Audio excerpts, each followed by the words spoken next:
Hello. Hey, can you hear me?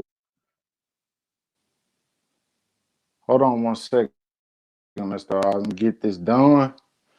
Give me 1 second, brother. Can you hear me? Yes, I can hear you. All How right, about hold you? on 1 second, Mr. Oz. Let me get this pulled up. Yeah, I'm doing the same thing here.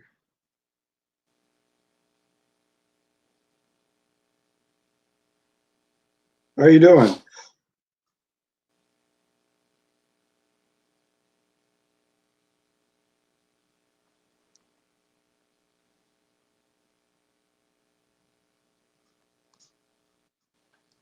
Hello. Oh, can you hear me? Can you hear me? Yes, I can. It seems like you're not able to hear me though. Yeah, I can hear you now, brother. I can hear you. Okay, awesome. Yes, I can. It seems like you're not able to hear me though. Yeah, I can hear you now, brother. I can hear you. Okay, awesome.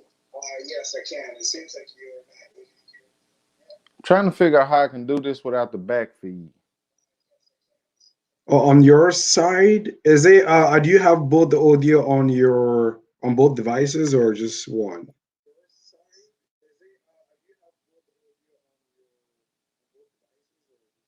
Hey Tracy, thanks for I think just joining. one.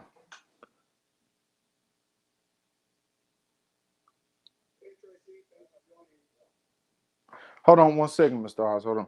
Okay. Hey Rich, how you doing? Thanks for joining.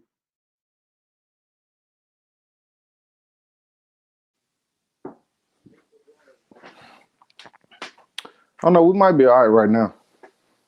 All right, are we good?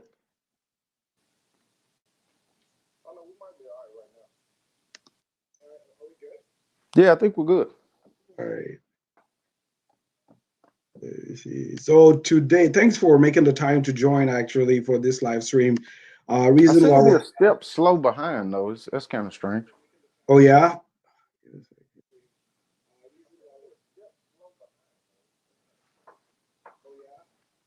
Yeah, but we'll work with it. We'll work with it. let me see if I don't have anything else open here.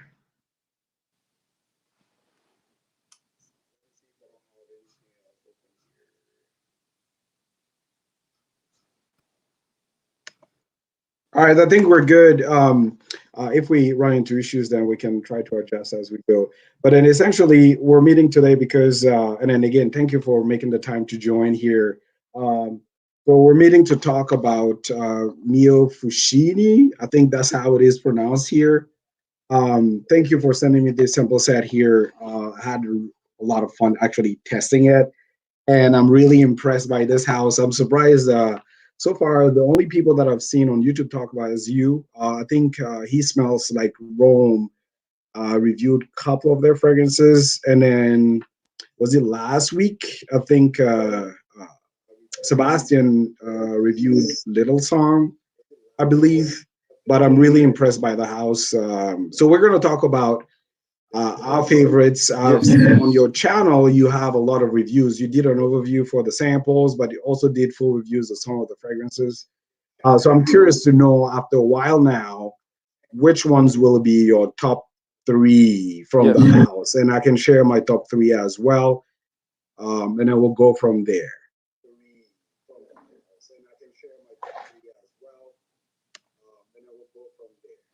Well, if I say my top three from the house, it will probably be Little Song. Okay. It will have to be Odor 93. Okay. Odor 93. And probably Narcotico. Oh, nice. Okay, so just to give a little bit of background to people that are tuning in here. So this is an Italian brand, right? The name is called Meo Fusciuni, and then the perfumer is called uh, is it Yes. Giuseppe Imprezzaville or something like that. Really complicated name to pronounce there. But the name of the brand is after his father, I believe, Bartolomeo, and then he cut just used the Meo, and then Fusciuni, which means flowing water or something like that, which I thought was really interesting there. So it's an Italian-based house here, Yes. and he Yes. uses a lot of naturals. You can definitely feel that in his compositions here. One thing right out of the bat that I noticed after I sampled them at least once is that they're really smooth, natural smelling. They have this soft bite present feel about them. I really enjoy the house so far. So I'm looking forward to grabbing a couple of bottles when I can afford them.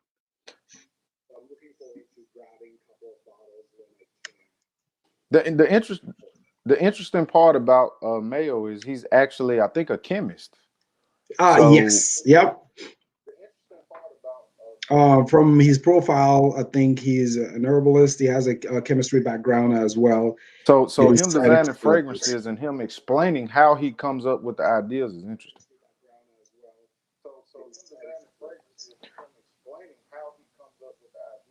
I'm gonna switch. I'm gonna switch to my laptop. I'm gonna go strictly to my laptop and get off my phone. Okay, I'm gonna sounds get good. off this live and I'll be right back on. Okay, sounds good. Hey, Robert Quinlan, thanks for joining.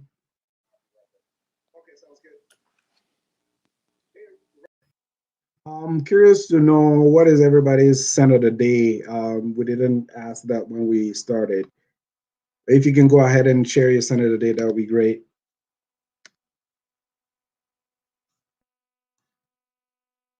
Let me see here. I'm not able to see the comments in StreamYard.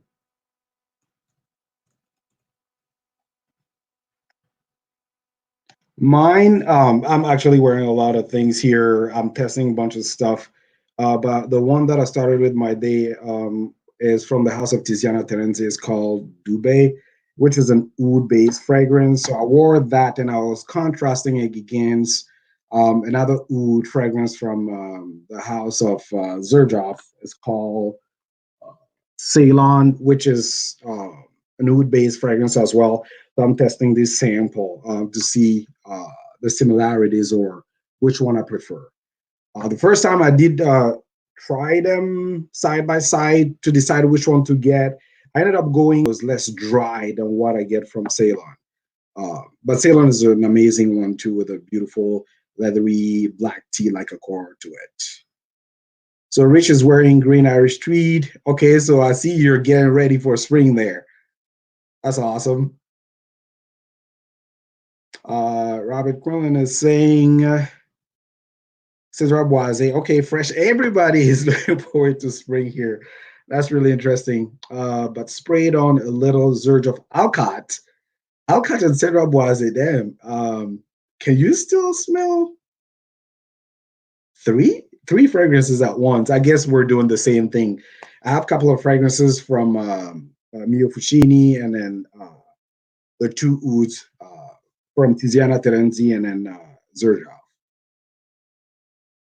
Dean is saying Tibis won by Sultan Pasha. That one is amazing too.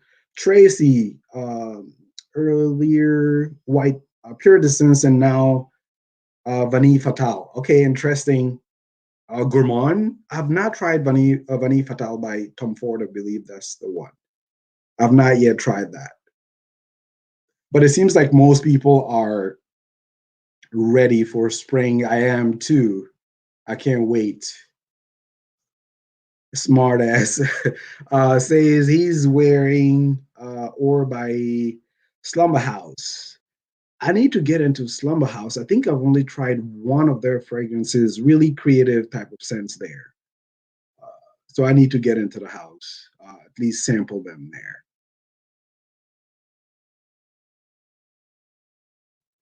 Oh, Vanille Fatale by Tom Ford has myrrh in it. Okay, I can see that. Then you must love Peter's Dendera, then a lot of myrrh in there too. Do you get that as well in Dendera, Tracy?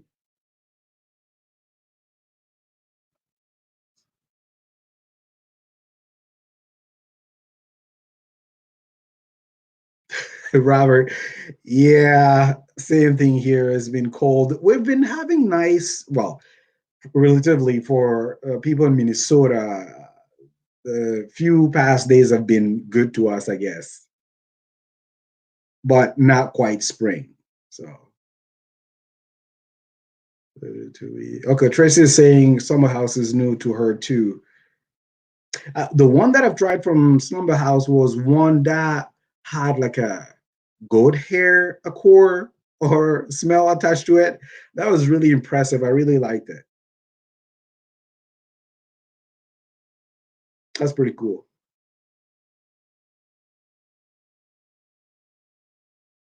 Has anybody tried anything from the house of Meo Fusciuni? Fusciuni, I think that's how it is pronounced. Italian brand here. Oh, yep. Give me a second here. I will try to copy. Right, FJ is on the chat here, trying to join. Here you go, FJ. Hale? Robert Hale? Oh, gosh. I remember a couple of years ago, I was at work and it was supposed to hail. I was hoping it would not. And my car got damaged. It was like a really moody weather there.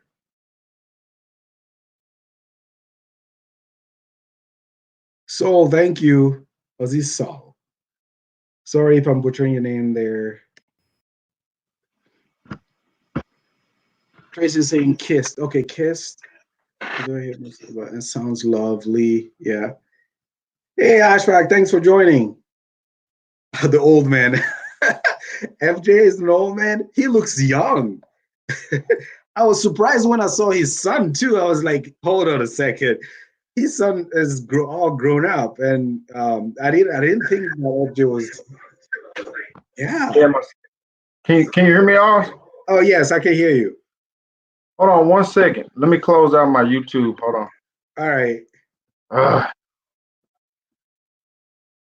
Okay, so Smart is saying, yes, I own Notturno by Meo. Interesting scent, a boozy ink type of scent. Okay, Notturno, I didn't register when I was reading it, but when you said ink, yeah, It's I very, remember very, trying very one of the fragrances where there was an ink note in it, but it was subtle. It wasn't an appealing kind of mysterious way. So I did enjoy that one. Yeah, I'm trying to get out all my samples right now in my bottles to kind of re-register the fragrances myself. Yeah, sounds good, man. The one thing that's interesting about Meo Fusciuni is a lot of people can't experience the fragrances because they've never done samples. A beautiful sample sets here. I like that with the story and then the notes. Yes, I actually received that actually from Meo Fusciuni. They actually sent it to me. But Yeah. there's nowhere to get samples, and now Jenna over at FragranceVault.net is able to. They just now allow her to sell samples, so you know. Okay, here you go, guys. If you're looking for in the US, I know like a couple of months back, FJ and I were talking about it, and then I asked him where I can find it. He did mention Fragrance Vault, but I knew it was hard to get these samples here, so I'm really thankful that you're willing to share these with me here. Oh It is man, really a anytime, good brother. house. You know I got your back. You done a lot for me in this short time, so anytime, Thanks, man. I can help you out, my friend, I'm definitely willing to do it. Thank you, thank you. Yep. But He Smells Like Rome is really the only person that I really heard talking about it, and he was talking about Odo 93. And I was like, tuberose. I was like, yeah, you know, I'm kind of new to fragrances, so I was like, tuberose. Yeah, I don't know about that. So I just went ahead and got it, and man, as soon as I sprayed it, I was like, wow. you were It just blew me surprised. away. It is pretty good. Where's the one with the ink notes? That should be Nocturno or Nocturno. I got it right here. I got my little sample right here. Yes, right there. Yep. Yeah, that one was pretty interesting. The rum and the pineapple. Yes. There must be oak wood in it because oak wood tend to have a slightly boozy, Yep. sweet, quality woody tone attached to it. Yep. But the one that we're talking about, I think you're talking about Order 93. Yes. Right? That one is amazing. That is amazing. That's like birch leaf. It's got tobacco. It's got tuberose. It's got oud. It's got, oh man, that is crazy. This thing is, yeah. I first sprayed it and I was like, you got to be kidding me. And then, like F just said, like you might see the tuberose and what narcissus, and then I think that is overly floral and is not unisex. This is definitely unisex. You have some woods that are balancing it here. You know what? Like, if I were to give a point of reference for people that have tried fragrances from Bortnikov, Yes. Sir Winston. Oh, yes. This is Sir Winston like 2.0, like taking to the next level. And it's amazing. Tuberose, you get that. Like, it's not a barnyard oud. It reminds me of the boya oud, Yes. which is not really woody, is woody and it has like leathery facet attached to it. It blends so well with the tuberose here. The narcissus, the Gaia oud, slightly smoked woody quality attached to it. It's just amazing. Actually, I have it here. To me, the narcissus flower kind of makes it a little bit green to me. That's what it does in that. Yeah. Is really beautiful. There's cumin that is noted here, but it's not dirty. It's so smooth. If I had to compare that with the Bornikov, is how smooth this one in full is much fuller than what I got from Sir Winston. I definitely agree. I do have a sample of Sir Winston, and as far as you know, I've heard people say Sir Winston was like this great tobacco fragrance. So when I sprayed it on, I smelled tuberose, and I was like, well, this is not tobacco. I smell the tobacco leaf, but I get more tuberose. Yeah, and to me, just Odo 93 is just that on steroids. And to me, Sir Winston on skin doesn't have a really good longevity on my skin, but just Odo 93 is just, it's crazy. And I always talk about it, and people are like, it can't be that good. It can't be that good. And then people buy it, and they're like, wow, it is really good. Yeah, so that would be my first choice if I had to decide in what order to get these fragrances. Oh yeah, you already have it, you know. Gotta have it. I will do with this. Odo 93 is beautiful. Yes, definitely beautiful. Full, like I said, is just amazing. Yeah, it's just longevity is really good on that one. But it's not feminine. It's not a feminine tuberose. I mean, I don't think so. Yeah, when you spray that on, you get the tuberose, but I mean, you get tobacco, you get some woods. I mean, it's just a very three-dimensional. It's just an amazing fragrance. I think that's some. I don't use the word masterpiece because I'm so new to the game, but as far as fragrances that I really, really enjoy, that's got to be one of my top fragrances. And then one of the overarching theme that I noticed in this house, the blends are so smooth. So smooth. Like, I mean, he's really good. He's really good. Really good. And you know, now when I heard he was a chemist, and I think Joe sent me, I think he's a reviewer. He actually has an interview with Meo. Yeah, he has an interview with him, I guess, at Essence last year. And he kind of breaks down his process and him being a chemist and how he blends. I mean, it's amazing, man. It is amazing. He does have some fragrances that I don't really care for that much, you know, that I have samples of, but the ones that I like, I really, really like. Yeah, that's how I felt too when I was sampling the house. Just to catch up with comments here, Georgia Gent is saying, "Hey, what's up, guys? How you doing, man?" Hey, what's going on, Georgia? I'm more likely to blum by than sample. Jeez, Robert, come on, man. Blind buying everything. Rob's got so many bottles, man. He probably needs to buy samples. That dude's probably got 700 bottles. Yeah. Sample if you can. This house definitely. Scott is saying, doesn't Meo Fusciuni line have a fig fragrance? Yes, he does have one. I ran out of time to test it because I received this last week, but it's called Nota di Viaggio. Jeez, I'm gonna butcher this one. Siavuri Damuri. I think that they've actually redone that fragrance. Oh, they did. Yes, they've actually done a reformulation of that fragrance. I had the reform. Let me see if I may have it right here. So the fig fragrance, while you're looking, this one has fig, jasmine, and frankincense. Yes, this one is Meo Fusciuni is via Jajo, and I think it's number 3, right? Correct? Is it number 3? Yes. Yes, they reformed number 3 and they made it more. I think the reformulation is more of a fig fragrance. I think that one leans a little bit more incense. I think, if I'm Dude, correct, it may be the other way around. Scott, to be honest, so I've not tried the reformulations, right? But George is asking for a fig fragrance, and this is just based because this one I haven't had time to actually test it.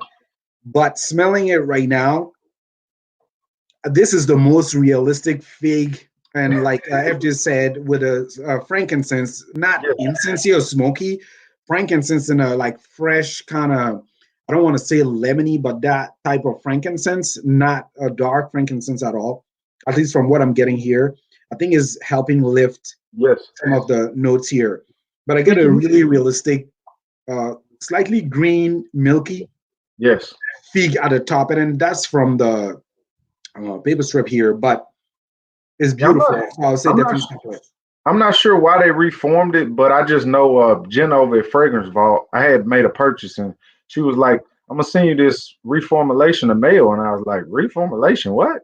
Yeah, And I why, never, right? yeah, I never had the original, but I think He Smells Like Rome ended up picking up one because he DM'd me and was like, "They coming back out with number 3," and I was like, "Why?" And he was like, "They changed the formulation some kind of way and brought it Okay. back out." But Oh, I think Ashfaq was asking what we're talking about. Sorry about that. Ashfaq, we're talking about the house of Meo Fusciuni here, Italian based brand that has really great scents. I mean, and I was comparing one of my favorites. It's called Odor 93, hold on. which is similar to, I think you've tried maybe from Bortnikov, Sir Winston, but taken to a whole new level. It's definitely a whole nother level, Sir Winston. Yeah. Speaking of Bordnikov, have you gotten your nose on the new line?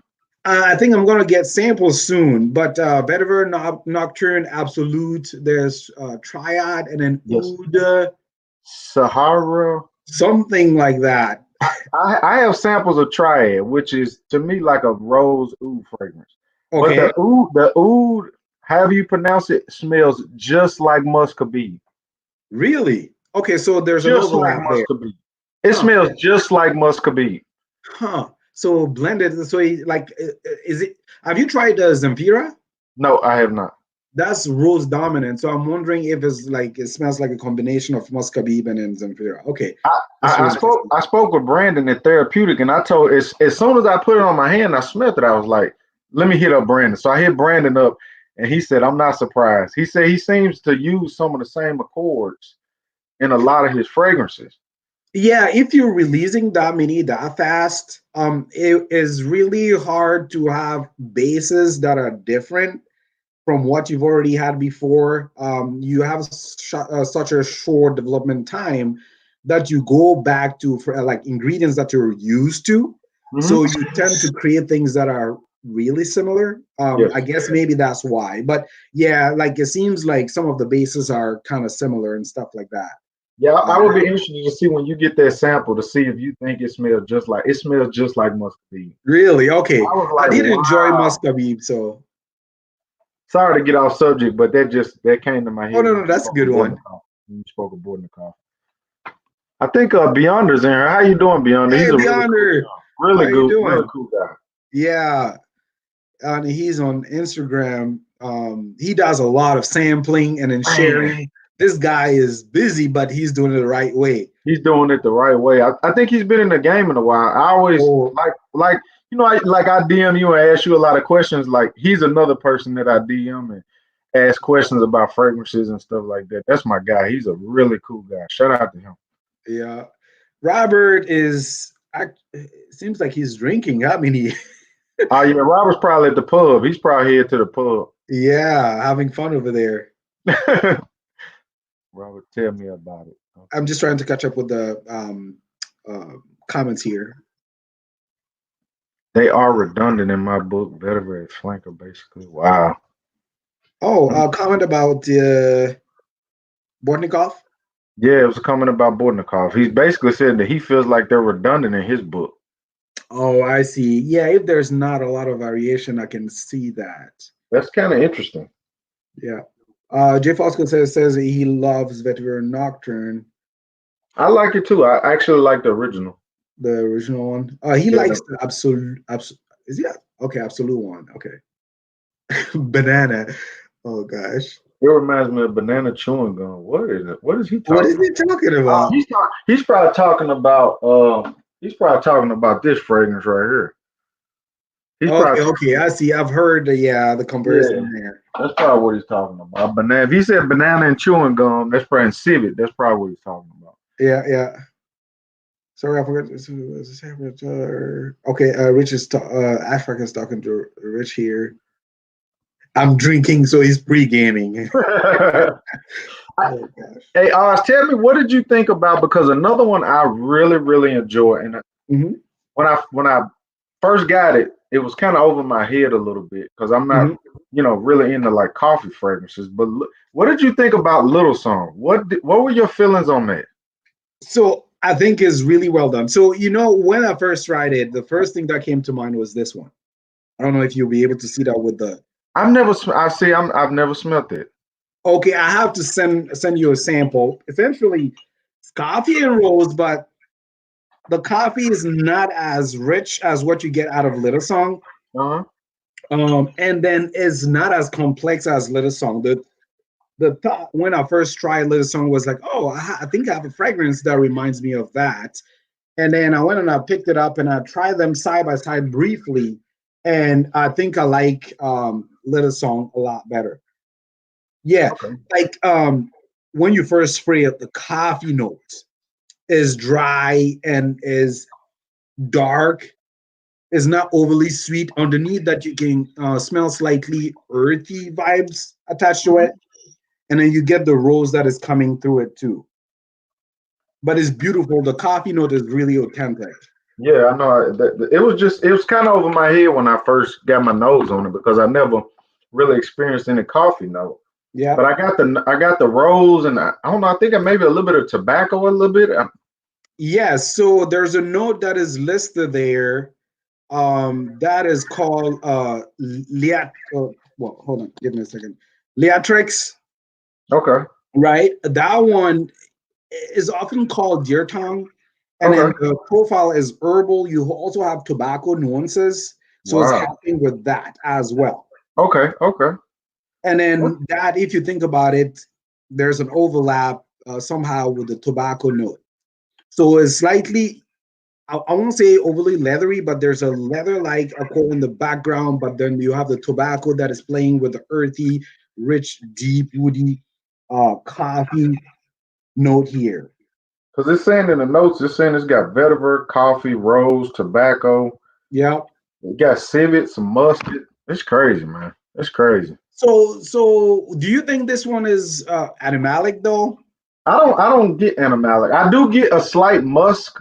I do Yes. get a slight musk, but not animalic as far as an animalic flavor. Okay, yep. I think it rounds off the fragrance without making it dirty. Yes, definitely, definitely, definitely. And then I get a little bit of fresh ginger in the opening too. Wow.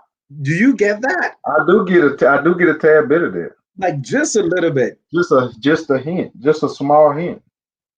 So the funny thing is, the first time in my country we make ginger juice, Okay. but the first time I got the actual material of ginger and I smelled it out, it was so bad. I mean, 100%, it smells so bad, man. Wow. Then you dilute it, and then you get more of a like spicy pepper Okay. smell, and I Wow. get it here. I do. I actually I get a little bit of lime too, which I don't really notice much. I get like a hint of lime on the top too. Something citrusy. You think it's coming from the vetiver? I don't know. I get a little bit of citrus. It might be. I get some freshness that is reminiscent of like a fresh kind of Haitian vetiver. Yeah. By here it says it's bourbon vetiver, which is more on the woody, smokier type of vetivers. Okay.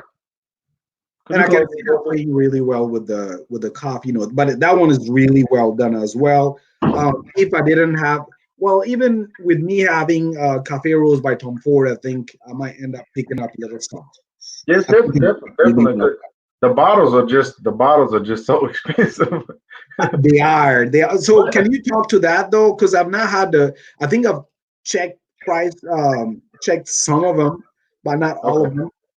I Well, know they're most of his bottles, I think most of the ones that are listed, like the number two Nota VGI or one, two, and three, they're not that expensive. I think they may go for maybe like 180, which is still a lot when you think about it, but it's a 100 ml bottle. But when Mhm. you get up into the Little Song and Narcotico, you're getting up into the almost $300 range. Oh wow. Okay, so they're pretty spendy. Yeah, pretty expensive, but with the prices now, I mean, if you buy a Bortnikov, it's 350 for 50 mil. Oh yeah, that like order 93. I would pay that, to be honest. Yeah, two. Uh, I mean, you can get older 93 for probably at this point probably 250, 260, but you're getting 100 mil. You're getting double what you're getting for less from Bortnikov. So yeah. the pricing to me, as far as a really quality, well blended, top of the line ingredients, niche fragrance, is really worth the price. You see what I'm saying? Yeah. Yeah. So Okay. I really, I me loving the house, and I didn't really mind paying what I paid for the bottles, but I can see for some where it can be a little bit expensive. But as you said, it's blended so well. It's nobody's gonna smell like this, man. No. Hey, I think Benjamin just joined. Oh, Hey how you Benjamin. doing, Ben? I love Ben. Ben's a cool guy, man. Ben's my guy. I like Ben. Yeah. A lot of positive energy. Yeah, he's always positive, you can Mhm. tell. Robert, speak of the devil. Okay, confidence and Cafe Rose. Okay, so you enjoy that one, but for a sample, yeah, if you can sample Little Song, I think you might like that one too. It's so smooth, it's really well done. Tracy saying, I love the coffee in your. Oh yeah, thank you. Talking about a banger. You talking about woo. Thank you, man. That is a banger right there, buddy. That is. You talking about a coffee fragrance? You in line with them, Oz. I'm no joke about that one. I'm trying. I'm trying. I'm still learning, but I'm trying to get there. You definitely Thanks, in line. Robert. With all my money I wasted on my ex, I'm okay with spending on myself. Yeah, he's Oh, loaded. I love his comments. He is loaded, probably. Uh, He's probably loaded. yeah, the sample. Okay, so Ashfaq is asking. So, FJ, can you cover that a little bit more? Ashfaq is, I think he was looking at the website trying to see if there's any samples and stuff like that, so where they can get it. Okay, Ash, if you're looking for samples, check out fragrancevault.net. Fragrancevault.net. Jenna over at Fragrance Vault is finally able now to sell Meo Fusciuni samples. She sells them. I think her samples come in bottles like this, spray bottles, so you ain't got to worry about the dabbers. I'm not sure the price is nothing crazy, but you can get the whole line sample from her, and that's cool. But for a while, you can never get them. He wouldn't even let her sell samples. It's kind of amazing to me to think that you won't let someone sell samples. So how can people actually get their nose on your I fragrance? Yeah, yeah. Because me in New York was the only place in America that I knew for a while that was selling Mel Fusciuni, and then me in New York, and that's where he smells like Rome was getting his from. Okay, okay. New York, but you couldn't sample it. So I mean, you're gonna spend $300. You want to at least try to get your nose on it. That's too expensive to just blind. So I don't know if I can put that in the comments section, but check out fragrancevault.net. Oh yeah, if you can add it there. But yeah, it's really He said male is well blended, but mostly synthetics, whereas Bortnikov distill his own stuff and more natural. um smart as I don't think that is true. I don't Um really get synthetic really with male, but I don't really get synthetic. well, if you're thinking about differentiation there, like maybe if you are into people that are distilling their own materials and stuff like that, I can see that being a selling point for Bortnikov. But to be honest, from what I've sampled from Meo Fusciuni here, like it doesn't come off synthetic. And then the funny thing is, people think that because it's synthetic, it doesn't smell natural. It would be interesting if you can. Maybe I should do a video at some point.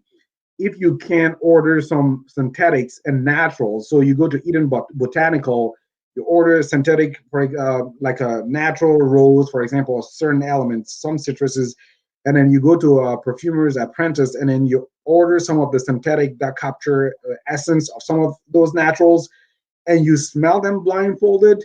Sometimes you will pick up the synthetic, thinking that it smells more natural than the natural, because some of the naturals are kind of rough. Wow.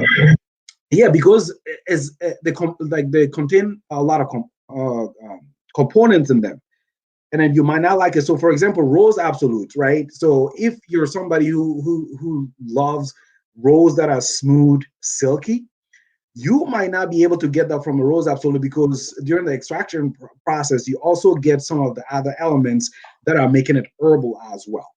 So when people are saying naturals are bad, no, not natural, synthetics are bad, I don't really share or echo that sentiment.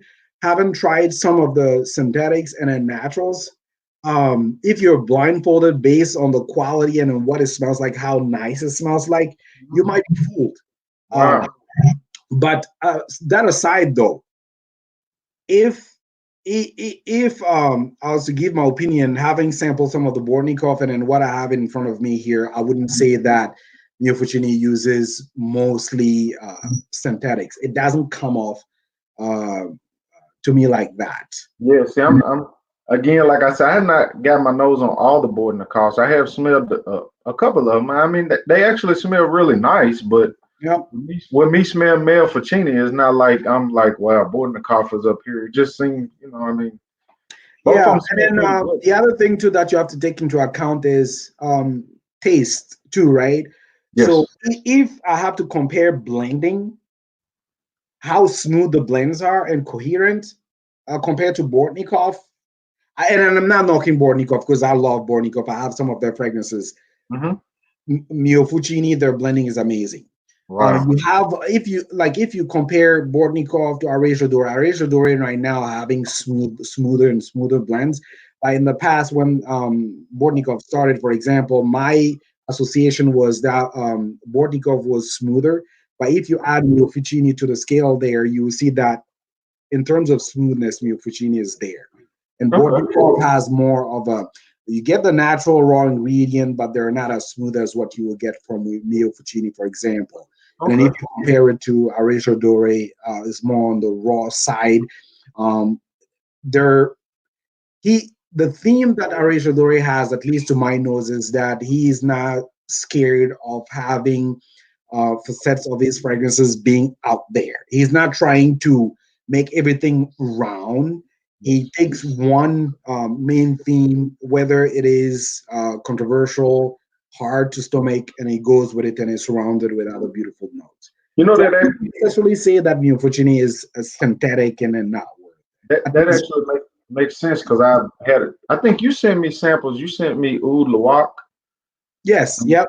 and you sent me one I think it's like an ambergris fragrance, Burkas or Burkane. Oh, Bicalgary. And that was like, wow. When I got my nose on that, I was like, what in the world is this? But Mm-hmm. I could see what he was trying to do with the ambergris. And he just basically said, look, I'm gonna take this ambergris and I'm gonna do my thing with it. If you like it, you like it. If you don't, you don't. And I actually enjoyed it. Yeah, yeah. So I mean, it's a matter of preference there. Yeah, And that's I, and I, all. I would say I love both houses. So I don't necessarily see if you should go one way or the other. I totally agree with that. So Hassan Malik is asking which company uses real musk. Controversial topic there. I think Arezzo Dore, Bortnikov, they do use real deer musk in some of their fragrances. But I you have to pinpoint exactly which ones, though, because I know some of the releases they did use synthetic musk to some point, but some of them use real deer musk. I think I just saw a post from Russian Adam that said he had a bottle of like real musk, and he was saying I use real musk. Did you see that Yeah. post on Instagram? Oh yeah. Yep. I saw that post and I was like, wow. So I guess he's making the point that he uses real musk. Yeah. Yeah. From the ones that I have, you can tell that he's using real deer musk. Wow. So Benjamin has a great point here. He's saying, I agree, most fragrances, even masterpieces, use 30% or so naturals, okay, as a foundation, then build upon that foundation. Yeah, I think it's a good thing to have both. If you only use naturals to some degree, well, naturals, some of the resins and base notes, for example, are good fixatives, right? So they can help with longevity and stuff like that. But I think there are some textures that you only get from synthetics. The other thing, too, is if you want to isolate only one part of a natural, and you don't like the other element of a specific natural ingredient, a synthetic can give you that. Wow. Right? If you want to smell, so let's say you take a natural ingredient that has a powdery facet attached to it, and but in other elements that you don't like, you can decide to go for a synthetic that will give you something that is only powdery as an effect to the fragrance, but not add like a smell per se. Wow. So it really depends on what you're trying to achieve. There's no right or wrong in using 100% naturals or 100% synthetics. If you use 100% synthetics, you might not be able to achieve some textures, but I'm guessing some of the well-trained perfumers might be able to trick you by using only synthetics and give you the textures. But I think there's no right or wrong answer. At least I don't approach this hobby like that. That's the funny thing for me is with me, I'm like a year and maybe 4 months into the game. It's like synthetics. I usually, if I smell it and it smells really good to me, I'm like, wow, that's the lick. But now I can start to see this. It's a lot more to the game than just getting a fragrance and smelling it and saying, oh, it smells good. You know what I mean? Yeah. And then Smartass has another great comment here saying, I agree totally. I know synthetics are even more expensive sometimes. Yes, sometimes they're more expensive.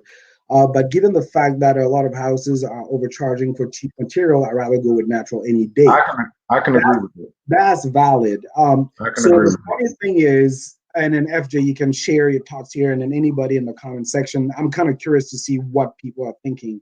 Again, my approach to this hobby, I'm open-minded. I try to see other people's perspective because I can't think of all of them. Yes. My perspective on that is, so nowadays there are so many fragrances out to the point where I feel like most houses from the get-go, without even making the cost analysis on the fragrance, so how much it, like the ingredient cost, overhead costs associated with that, and then how much margin they will put on top of that. Without even thinking about that, you're kind of not forced, but I feel like that's a trend now where people are from the get-go need to have a high price point to stand out. Yep. In the first place. So people are taking them seriously, and then from there, then you try to market more of your fragrance.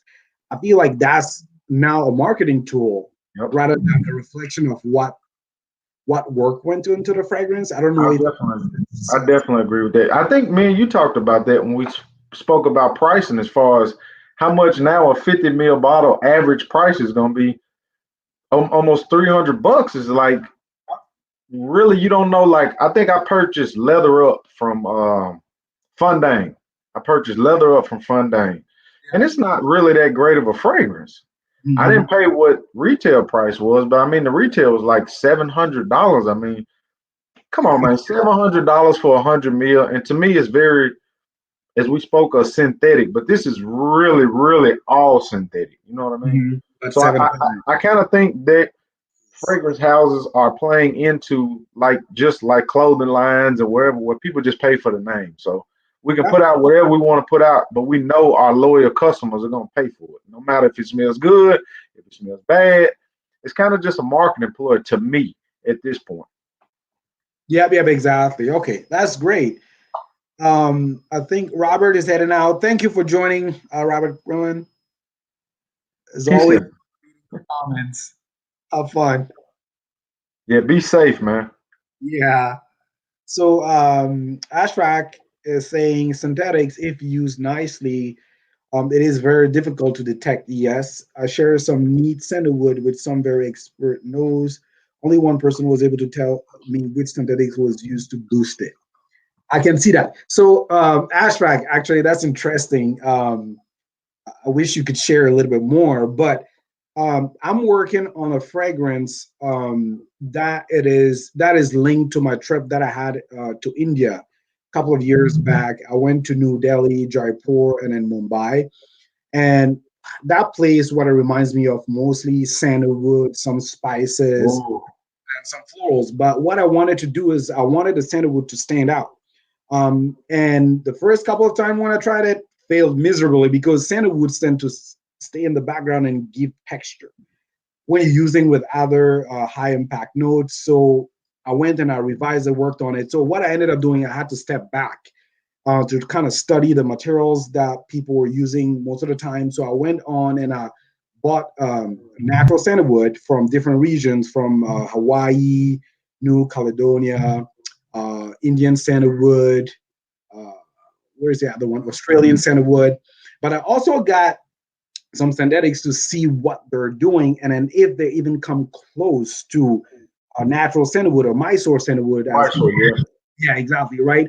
But with the synthetics, what happens is that you get cassettes, just a piece of the main sandalwood or Mysore thing. So what people do, they put things together to try to balance it and give you like a close to this Mysore sandalwood profile. Okay. So, or you use the actual natural, but you try to stretch it with other synthetics. And I Okay. think that's what it's talking about.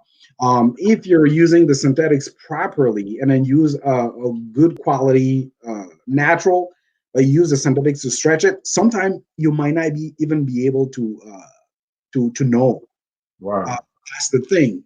So that's why I was saying you might not even know when you smell a synthetic blindfolded that you're smelling something that is synthetic. So what is the actual price on Mysore sandalwood? Because I know it's very hard to get your hands on. It is, and I don't actually know actual pricing. I guess is based on demand and then who you're getting it from, the supplier. But what I know is nowadays people are really careful. Well, if you're a buyer, you have to be really careful because people will buy uh, sandalwood that is not necessarily from that region and not tagged as Mysore, and then they will still call it Mysore Like, sandalwood. okay. So it's really hard to know from a price standpoint when people somebody saying I have Mysore sandalwood, it costs that much. If it's actually the price that goes with that, they're using the hype to obviously set the price and stuff like that, but have not sourced Mysore sandalwood in me to say like consistency that allows me to say okay you can get it around this price point. So Okay. like in my fragrance what I try to do from memory and then smelling Mysore sandalwood, I'm trying to recreate something that is really complex, so I'm using a lot. So I'm using royal Hawaiian sandalwood, which has the creaminess of Mysore but also the spicy nuances attached to it. I'm Mm, using Indian sandalwood that has the creaminess attached to it, but I also use an extract from sandalwood itself that I think is the piece that most people covet. But if you don't like the other spicy elements of Mysore sandalwood, for example, and then you're interested in the creaminess, beta and alpha centolol. So I'm okay. using centolol too to boost the creaminess in those elements. And Wow. also use, I'm thinking about switching between New Caledonian sandalwood and Australian sandalwood. So I'm using like three different natural sandalwoods, but with a centolol as well. I Wow. a lot for it to stand in the fragrance. But anyways, I think That's we're hey, that sounds like that's gonna be amazing, Oz. My God, that well, sounds like yeah, it's gonna it be could be amazing. interesting. So we'll That see sounds like where it's gonna be it lands. amazing. But to circle back to what we're talking about is Ashfaq saying that if you use synthetics properly, sometimes it's really hard to know. It's hard to tell. Even with I could experts. definitely see that. Yeah. I could definitely see that. So Daryl is saying Zerjov Ceylon for sure has real deer musk. I've tried, I have Ceylon here. I almost picked that up. You tried it, right? No, I didn't try it. I almost picked it up. I almost bought a bottle, but I didn't. I didn't buy it.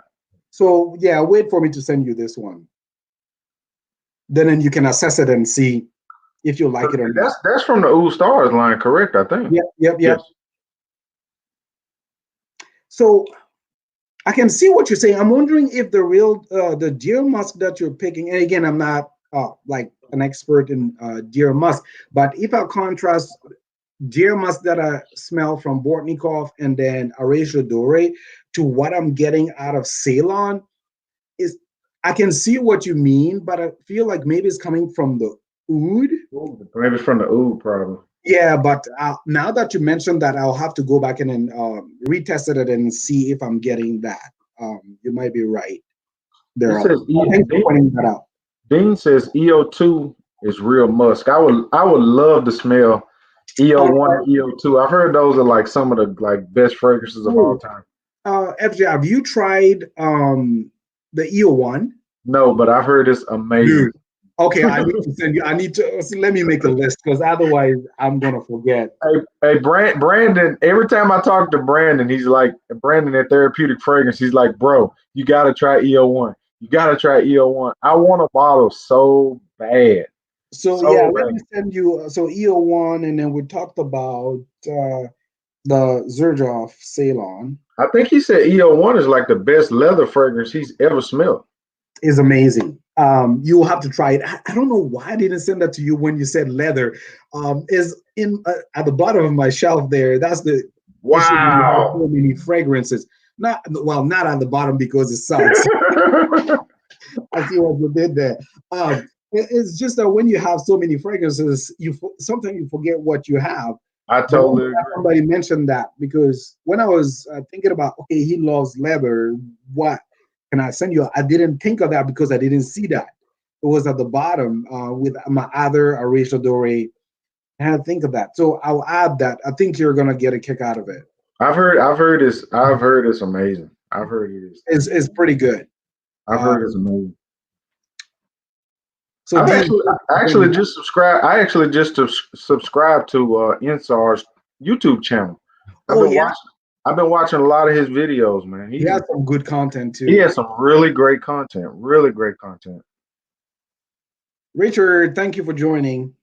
Oh, that's Richard. Yeah, hey Richard. He's God, I can't remember his name. He's subscribed to my channel. He's a really good guy.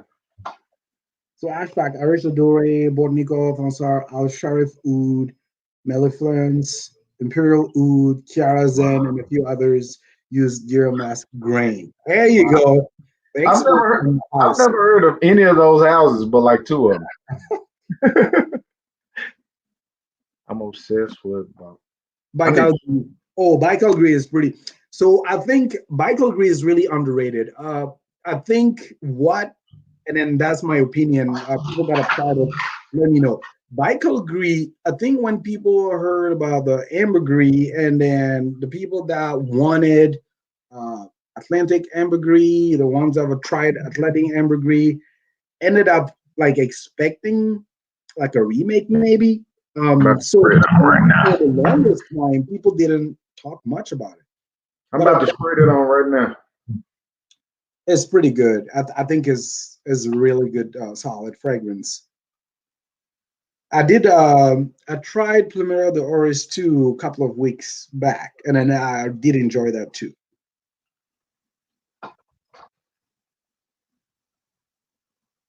Wow, that is a beautiful ambergris. Wow. It is. Yeah. Salty. Wow.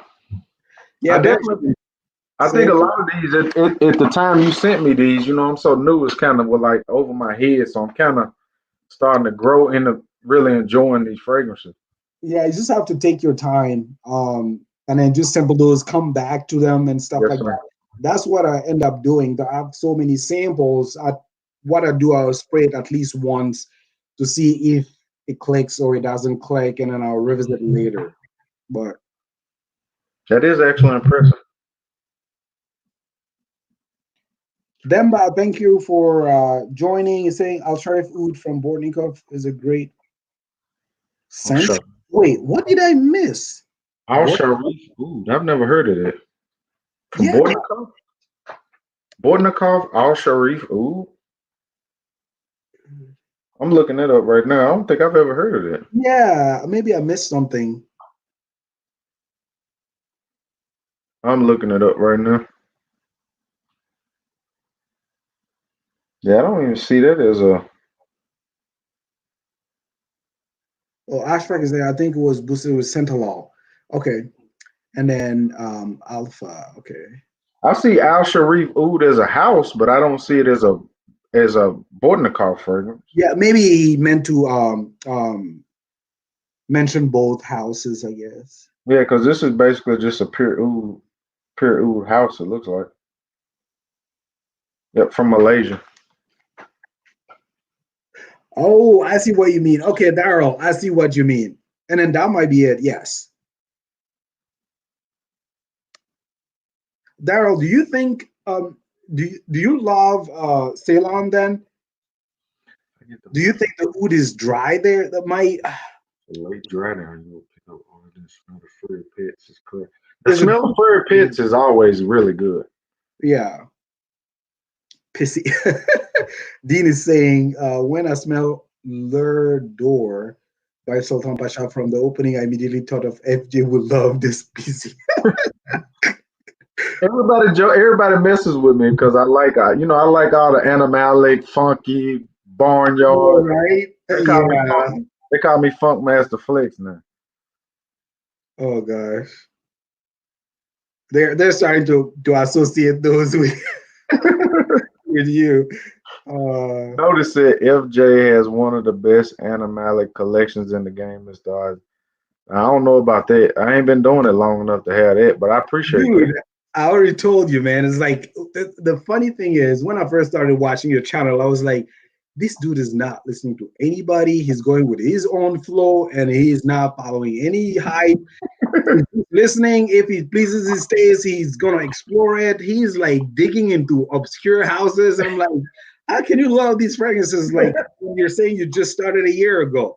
I know it's crazy. This journey. So I commend you for that. I definitely appreciate it. I just try to smell different, man. I don't want to smell like anybody else. And that's why I always was thanking you because I always would watch your videos. I never heard of the fragrance before. And I would just like late at night message you on YouTube and be like, hey man, do you think I should get this? Does it really smell good? And you like, I think it really smells good, but I would sample it first. But you always replied. You have guys that don't even reply to messages, you know what I mean? So Oh I yeah, always I appreciate tried. that. I was like, man, this dude is super cool. Yeah. FJ is saying I get more sandalwood from Baikal Gree. Oh, I agree with that. So the first time I tried Baikal Gree, in the dry down, it got slightly sweet and milky, and then the sandalwood accord. Yes, I will have to agree with that. There's a lot of sandalwood in the base from what I got. But I also get the ambergris too, which adds that effect. And then I think there's violet leaf too, with some slight greens on it. It's really well done. It's definitely well done because I have incense Matique from Guerlain, and it's ambergris, but that's like more of a floral type accord ambergris to me fragrance. This is just like straight up sea, but I do get some of the sandalwood, like he says, kind of creamy. It's actually a good fragrance. I mean, it's actually top of the line smelling it. Yeah. So sorry if I'm mispronouncing this. Is it Notice Williams saying, first, you have one of the best animatic collection in the game. You have plenty of. Thank you. Oh yeah, send me a sample of Diaghilev. I was like, what in the world? I opened it up. I was like, what is Diaghilev? So I looked it up, and I was like, oh my god! It's like, dude just sent me like 5 mil of Diaghilev. It's like $400 he just sent me in the mail.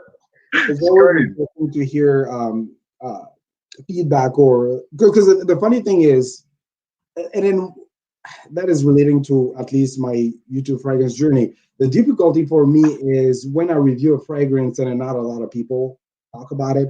I'm like, I would love to hear other people's perspective and stuff like that, because then I'm not the only one giving a perspective on I it. definitely agree with you. My opinion is not is and it is in line with my taste. So Yes. yeah, it's kind of interesting hearing what other people I think of But, it. but when you kind of think outside the box, you can find yourself, because I review fragrances that people don't talk about. People haven't reviewed. I mean, and Yeah, those and you don't do it for the views. You just do it because you love the fragrance and you want to talk about it. yeah, But the need there, no yeah. one else knows. They're like, what the hell is this? Well, what are you talking about? No one even knows what it is. So it's definitely awesome to see someone else. It was cool to see Sebastian review Little Song. Yes, I was interesting. So I think it's catching up. Like people are going to start talking about it. Yeah, It's pretty yeah. cool. Daryl is saying, okay, so he gets a dry quality from the oud. Yes. Okay, Right.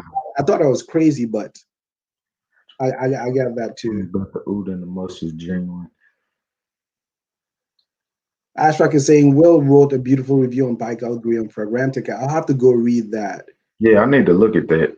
Will is really good. After me really going back to this, I may have to look at getting a bottle of this, but it's probably like $700 now, I'm sure. Wait. Oh, sold out already?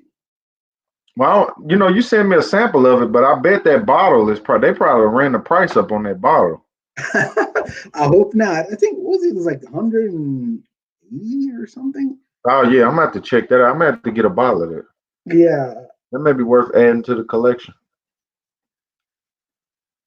yeah. Dean is rubbing it in. He's saying Urum Dankor.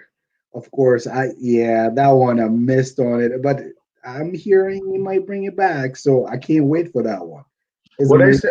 said in the region supposed to bring back a whole bunch of these fragrances. He's supposed to bring back Oud Lawak and a whole bunch of them, I Oh, think. yeah, talking about that, he's coming with Atars on the 14th, Yeah, 6th. So that's really. Ashtok 190. is saying they still have Bike Gris. I might pick that up today. The pricing wasn't that bad. Hey, Jonathan, thank you for joining. Wow, 190. Thank you. that's really not a bad price. Is that 50 mil or 30? That one is, I think he downsized to 30 ml. Okay. Have you gotten your nose on War and Peace too? Is that Number 2, I've not. Number 1, I did. okay? Yes. But when I was reading online, people were talking about difference being like there's a powderiness in one and not the other. I wasn't sure, but I've not tried. So 30 mil. So 30 mil. Yeah, I have to look at that. The one bottle that just keeps getting away from me that I want so bad is Oud Infini from Parfums du Cita. Oh, Oh, yeah, I have the 5 ml. Is it 5? Like the twist? yeah, I've got 15 mil of it, but that is a beautiful. Oh, You did like that. I love it. Oh, First time I tried it, I was like, what the heck is this? And that was at the beginning of my journey. I was like, hell to the no. And then 2 years later, I believe, I tried it and I was like, shit, why did I miss this? Like, I was like, it smelled like it was a totally different fragrance, and I actually enjoyed it after 2 years. yes. I was like, yeah, I wasn't ready for that then, probably. Man, it's got civet, it's got the rose, it's got a beautiful oud. Man, it is. Woo. That's Oh, one of those you ones I tried got. her new one. Is more of a signature scent, really pleasant. You talking about the orange one? Yeah, Pavillon des Ors, or is it Pavillon d'Or? I have it. She sent me. Actually, matter of fact, she just sent me like the whole thing. I think. Good. I Yeah, did enjoy that. I think it's called. Is it called Le Pavillon Dior? Yeah, Le That is Pavillon d'Or. beautiful. That's like an orange, like a beautiful orange blossom. Wow. Oh yeah, okay. I see where you're getting that. Woo. I think she uses Baronia, honeysuckle, and then some sandalwood. There's a note that I pick in Pavillon des Ors, which is not listed. It reminds me a little bit of a material that is called ambergris essence. Okay. There's a musky, slightly, I don't want to say oceanic, but like an ambergris quality that is not too pronounced, but slightly mineral that is in the dry down. I can almost get that.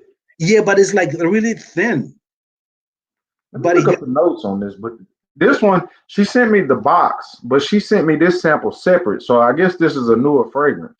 it is new. And Yes, I posted it on Instagram, and nobody like everybody was like, "We never smelt it. We don't know what it smells like." it's good. It's something Oh, that it's can be like amazing. a good signature scent because I wore it a couple of days in a row because it was so pleasant and yeah. You know, I was so mad when I went to Paris. There was one of the boutiques that I really wanted to go to, and it was closed on Sunday and it was closed on Monday, and I left that Tuesday, so I never got to go to her boutique. I was so disappointed. Oh yeah, yeah, it would have been a good experience because Yeah, it would have she been a seems great lovely experience. when I see her on the live streams and stuff like that. I'm looking up the notes on this because I actually did just post that on Instagram. That fragrance is a really good signature. That's definitely an everyday beautiful fragrance. Yes, exactly. I love that kind of ambergris in the dry down papillon rose. Still, yeah, still okay, and then smooth. Tracy, yeah, give that a try. There are some really light aromatic sets in the opening, but with the honeysuckle and then the baronia there is really well done. She has a beautiful sandalwood note attached to it as well. I think it's really well done. Can I just say I enjoy Robert's damn carefree French? What? Ashrak is messing with you. Yeah, I know. Robert, just buy the secondhand bottle if it's still available. I I passed on the bottle like so many times, but I need to get it. Yeah. Oh, so Meo Fusciuni, my second favorite. Okay. We just got way off track. We got Oh no, way no, off this track. is good. I think people are enjoying that as free flow, and then we're just talking and stuff like that. It's called Spirito. Spirito, is that the one that's got the sandalwood? That one is the one that is green and aromatic.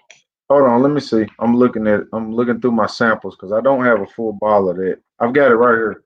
Spirito. Yes, so that one Yes, this one to me seems like sort of like a classic fougere type. yes. So for anybody who loves a French Lover by Frederic Malle, I can um, definitely see that.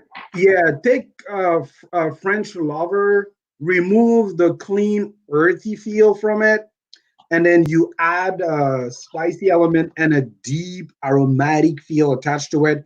Then you get what Spiritual does is really well done. You get this 3D green, leafy. Yeah, so French Lover has that angelical note that is beautiful in the opening with Rudy, but also earthy, clean, earthy elements. Actually, Beyonder put me on to French Lover. That's his signature work scent. Exactly. So I don't know if he's still here, but I'll have to text him later and then let him know that he needs to try Spirito because it's really well done. Aromatic opening. I'm looking up the notes right now. This Yeah, one, it's green. You get Angelica, the chamomile. You get herbaceous notes there. Cypress. High soap is a green element too. I'm using that. I use that in one of my fragrances. I think is Monoi. it says high soap and paper. Yeah. He has vetiver in it, guaiac with a little subtle hint of smokiness, woodiness attached to it. Um, is just the greens are 3D, just amazing. That is that this was one that I didn't because I'm not really a green fragrance type person, but I Yeah. can definitely respect the blend on this. There's myrtle too, which is again gives that herbaceous feel, but you also get, and then as like a thin layer, you also get something that is slightly uh, like a cool oceanic breeze, but not as is not an aquatic fragrance. It adds kind of a dewy, leafy, fresh leaf type of Wow. smell to this one, and the opening is really well done. It's a lot more complex than what you get out of French Lover here. Definitely They're different. not exactly the same type of fragrance, but if you want something that is green with Angelica, aromatic, complex, then definitely give that a try. French Lover to me comes off a little bit more spicy to me. Yes. Yep. Angelica, rooty, spicy with a clean earth note attached to it. Wow, that is not bad. There's That's really not definitely. bad. But like FJ said, you have to love the green aromatic type of fragrances to enjoy that. So that was your number 2? Yeah, that was my number 2. Wow. Yes. And then of course, Little Song. What did you think of Narcotico? Let me see. I think, give me a second. Which was more of a, I think this is like a patchouli. Narcotico. I'm looking at my notes here. Okay.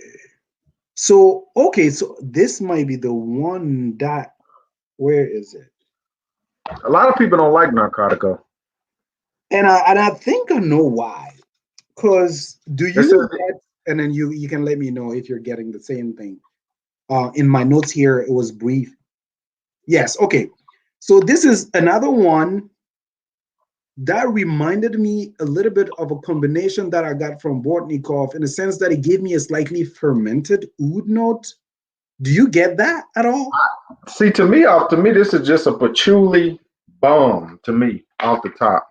Like, okay, I see what you mean. Like, there's an earthy patchouli there, Just right? Just a big earthy, a huge earthy patchouli. But do you get something that is fermented though? Like, I get something that's a little bit. Maybe that's not. I'm trying to explain. I won't say fermented, but it's sour. Kind of sour. Okay, yep. So that's what I get. And I don't know if that's supposed to be like the root of the patchouli, like the base of the patchouli, the earthiness of the patchouli. Like aged patchouli is a lot more cleaner. What are the notes here? That's why I don't have the card. Let me look it up. That's the cool thing about those cards. They give you all the note breakdown on them too. Yes. Okay, so they're saying oud, incense, thyme, aromatic. Okay, I can see that, but it's not overly aromatic. Tonka bean. I get a lot of incense. I get incense. It almost smells like a church. Like I get a churchy incense, yeah, with like patchouli and some wood. I can see what you mean. Do you get anything like the tonka bean is not pronounced, and I don't get the tonka bean at all. To me, this is not very complex. To me, I usually get what I get. It doesn't really change a lot on my skin, to be honest. So this one, yeah, I think that's the same feeling that I got. I got like maybe 3 sentences when I was, and then I worn it once though, so I'm not like I didn't study it closely, but I get that slightly musky, and then fermented might not be the right word here, like sour maybe, woody feel. I get the patchouli earthy there. Because I think it's musk. I think usually he does a story for those fragrances. Each fragrance he has like a story, and I think that one was supposed to be like a church, him traveling to some city to a church or something like that. I might be wrong.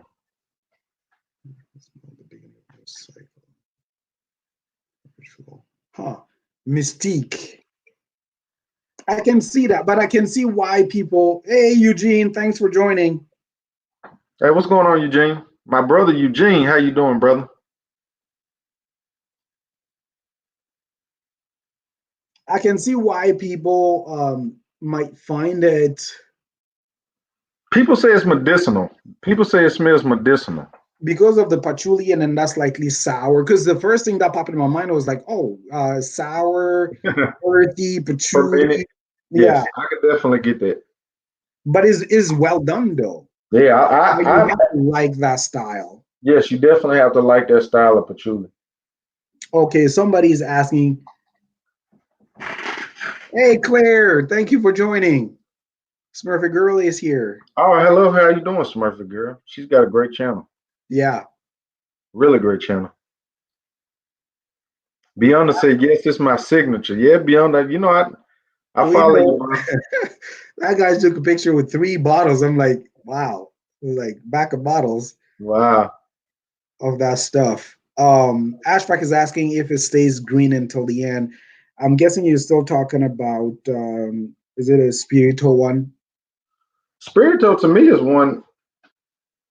So I'm still getting the same kind of vibe. It tones down a little bit to me. Yes, so the green slightly toned down, but I get a slightly sweet vibe towards the end, but And it's not overdone. But you get the aromatic facets all the way in to the dry. I think the one that actually intrigued me the most, and I was thinking about getting a bottle of it, was El Ablo. Did you try that one? Loblio? Yeah, I thought it was El Ablo, but maybe I'm wrong. No, I'm not sure how to pronounce that. I'm just I, going with the I flow here. actually had somebody on one of the videos I did from Meo Fusciuni going, "You Americans, y'all just always mess up our names and da da da da da." I was like, "I'm sorry, For brother. sure is hard. I'm sorry." Um, that one I think was interesting. I got the Immortel was there, spiciness, I but think I not like the overdone. I think I like the dry down. To me, I think this one dried down to like a sandalwood, or it was Yeah, something creamy that I really enjoyed in the dry down. I think the sandalwood, the Immortel is adding that slightly spicy vibe to it, but it's not overdone. Because some people associate, I think, Immortel with like it's not body odor. Is it curry? Like a spice that is used in some of the Indian dishes, and then they don't like it. Here, Mhm. it's not overdone at all. And I get the tobacco like aspect, but is the sandalwood in the dry down. But then, do you get like a slightly like a hint of powdery I irisy do. I type do of get something. feel? Yep. Okay, yeah, I get that in the dry down. I think it's got iris in it. I think. Let me check. Um, I think it may have iris in it. yes, yep, it does. Yes, it does have iris. Yep. But I it's definitely get the thin, powder. yeah, and it's not overdone either. The dry down to me with it just to me dries down to like a creamy powdery sandalwood, and I really Yeah. enjoyed it. But I don't know if it's worth spending $200 for a bottle. For that. But Another the one that dry was down is amazing. interesting was Nota di Viaggio Shukran. I don't know Which if you one had that one. is that? Number one, number two, Is number two. number So two. the one that smells like I want to say mint because then people are gonna think Oh, it. that's the one I didn't like. I didn't. So Dude, here's the thing. I did not like that one at all. I would not wear it. Oh, It smelled like a cooling tea that you should be drinking. Tea and yes. mint. I think Woo. is it a lemongrass that you don't like? I don't like the lemongrass. It just smells like fern, like a pine, like walking into the forest and you just getting pine and lemon and or just a freshly clean kitchen or something. It just I didn't care for that one at all. So yeah, in my notes, that's what I had. I was like, okay, it's not something that I will wear, but it will be like a good ambient Definitely that. smell or like a drink. Like it I could can see be that something too. that is like a I don't know, like a cleansing drink maybe. I could definitely see this being like a home scent, like something that the house kind of smells like, Yeah, or just but I fresh, don't think fresh I and will be clean. wearing that. So that's one of the fragrances I thought, oh, interesting. It's really simple though. Yeah, I didn't care for that one. I didn't And care it's for that one at all. minty, like you said, lemony, slightly herbal, but not in a rough way. It's just really smooth. But it's not something that I would wear, that I would want to smell myself. I think number one though, DVGO, is that number one? I think that's the one I actually enjoyed a lot. I think that was a pretty simple one too. Grapefruit, ylang, geranium, rosewood, benzoin, vetiver, sandalwood, patchouli, and frankincense. I think that's the one I actually liked. Rite of passage. Okay, so the first thing that I wrote in my notes is like beautiful, authentic, fresh, zesty grapefruit. I think that's the one I liked. Cooling, peppery, and frankincense smell. That's the Yes. opening to me. I think I really enjoyed this one. Let me see again if I get the same effect.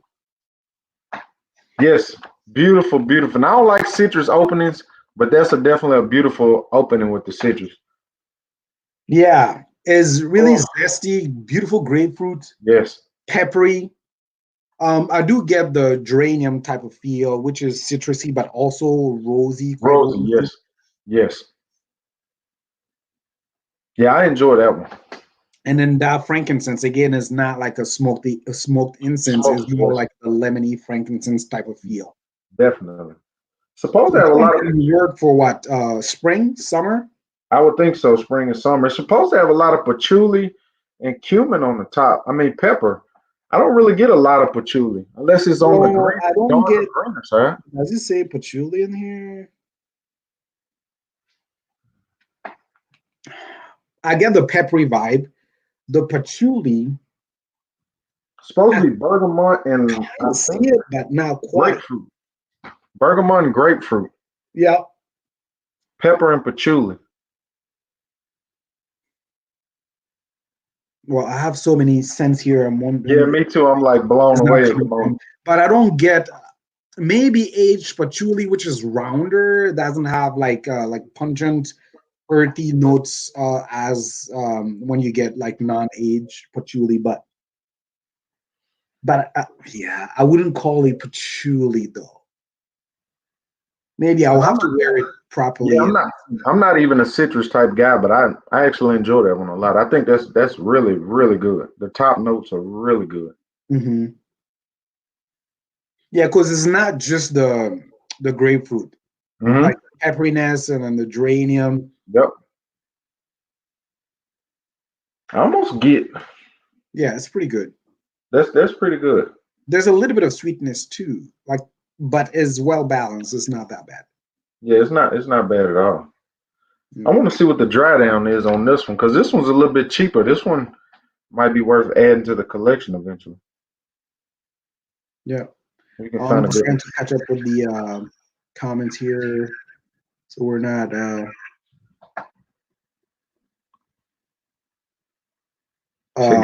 Big players up there. Curry leaf, ashtrack, yeah. Ash is the man. Honestly, it's good. Claire, you can get a 5 mil minus each steel or worth getting one. What fragrance is Rich selling people on to? It's not Loaderful Man. He's probably talking about Balenciaga Pour Homme is what he's probably talking about. Oh, Pavarotti. Pavarotti. That I think I've seen his fragrance. Never heard of Pavarotti. I've seen. Oh, he asked me to get a sample of that from Galen.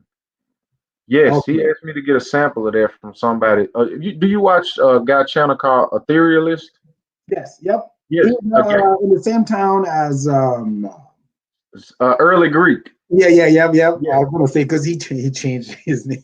Yes, Early Greek. Yeah, he says that I should try to get a sample of that from him. He says it's amazing.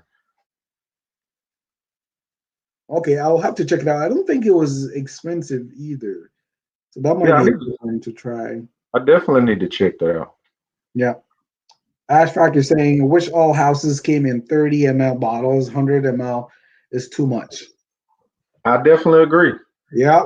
I think, and then that's just the thing. I think it was a really good move that Russian Adam went from his 50 ml to 30 ml, and then the price dropped as well. Because some of his fragrances are really like potent. Yeah, I don't mind paying less for 30 ml there. I think that was a really good decision.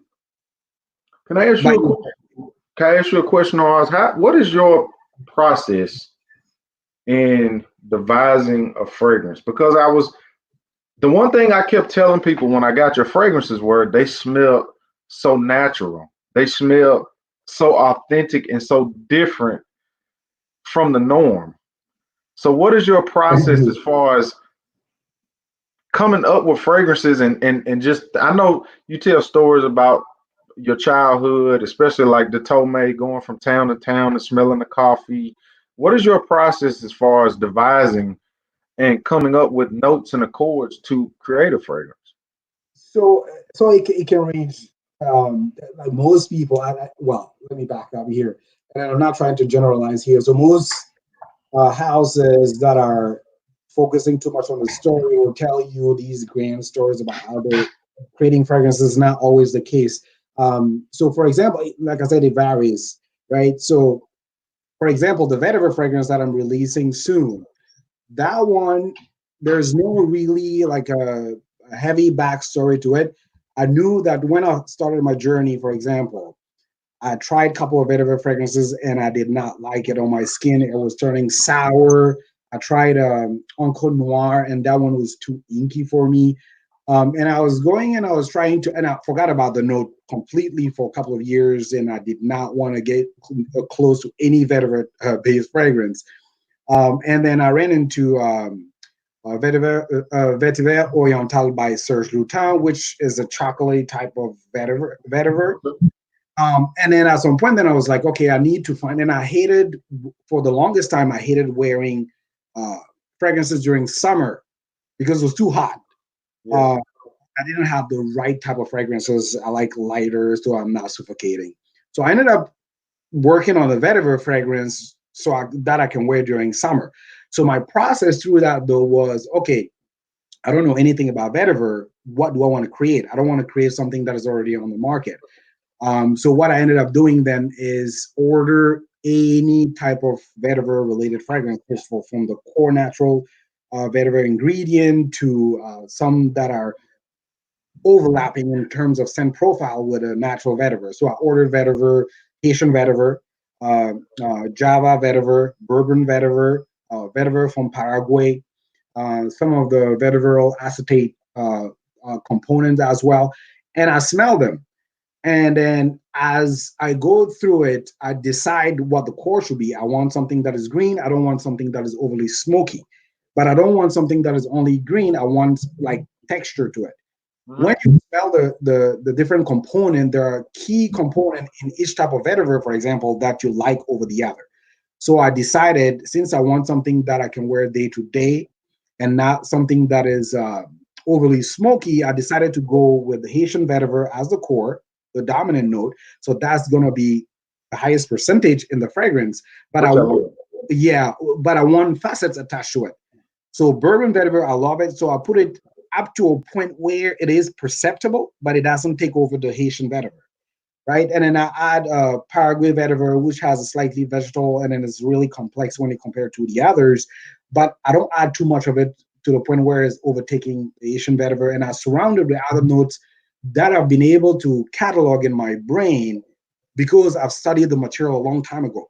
So the thing is, if you don't know your ingredients, there's no way you can build a fragrance in your head and then write it down and then move from there, because you're not going to know what facets, what notes will overlap or add complexity to the main idea that you have.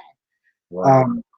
So I went through that exercise. It's like a quick cypress. I love some facets of it. I know I want some citrus element added to it, but I don't want the citrus element to overtake the vetiver. So I use yuzu, which is softer but fizzy at the same time, beautiful. I use frankincense, not an incense, not like a smoky incense, more of the freshy lemony type there. And then the base to kind of round some of the facets of some of the vetiver that are a little bit rough, I use sandalwood. And then there are some florals attached to it. So this is something that was more technical. And then the idea came from something like I wanted a vetiver fragrance that works for me. Yeah. And I shared it with a couple of people that loved it. Larynx, yeah, and then it told me I should release it. So I ended up making it, and then now I'm releasing it. Now that's one extreme where like you have a core idea that came pretty easily, right? But then you have situations where is from emotions. For example, there's my trip to Hawaii. Yeah, Maui, for example.